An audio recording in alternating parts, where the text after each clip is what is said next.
I thought maybe the Toddfather would get one more year. Just one more year. But instead, the Philadelphia Eagles released the 32-year-old Todd Herremans on Thursday. It's sad to see him go. What can I say?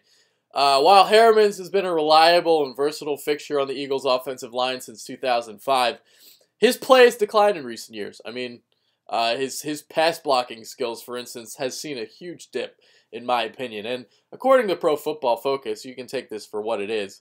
Herremans ranked 57th out of 78 guards in 2014 after being 23rd out of 81 in 2013. So there's that.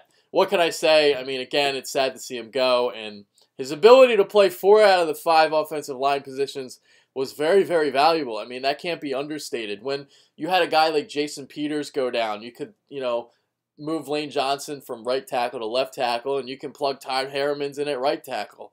When Lane Johnson went down, you can move Herremans to the right tackle. He can play both guard spots.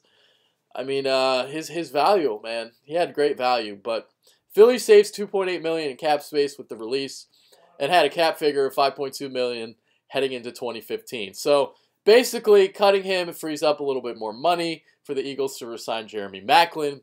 You can go extend some of your younger players now and obviously make a play at free agent cornerback Byron Maxwell. So what now at guard? What are the Eagles going to do to replace him? Well, if the Eagles are looking at, replacing him with a more talented guy, then they're going to look at signing Mike Iupati, Orlando Franklin, or Clint Bowling. But I think these guys are going to cost a little bit too much money. I think there are other positions of need that the Eagles need to address.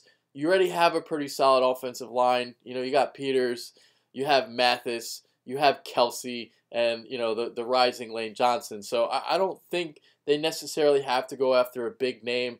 You can go, go after a guy like James Carpenter or Rob Sims or Adam Snyder, Gabe Karimi, Davin Joseph. I don't know, one of those guys as like a 1 to 2 year stopgap, and then draft somebody in the middle rounds and develop them so they could take over for that stopgap in a couple years. And, I referenced the Eagles' offensive line. It's very talented, as we know, but they're also getting up there in age. Jason Peters, Evan Mathis, these are guys that you're going to have to replace in the next couple years as well. So, drafting offensive linemen, that might be something that the Eagles are going to do this year. In terms of the guard position, some guys that could be available in those middle rounds, because in the early rounds, I think you got to address the secondary.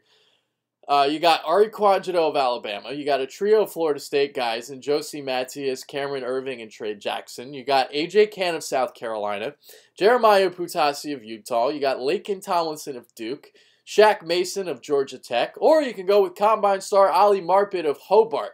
By the way, Marpet was the only offensive lineman to run a sub-5-second 40 at the Combine. His performance at the Combine, he really improved his draft stock. So there you go. Once again, I'm going to miss you, Todd. I'll raise a glass to you tonight. It is Friday night. But other than that, that's all I got today. So later, guys, we're going to do a free agent preview next week for our show. And, yeah, keep watching, keep supporting, keep subscribing. So there you go. That's all for today. Later, guys.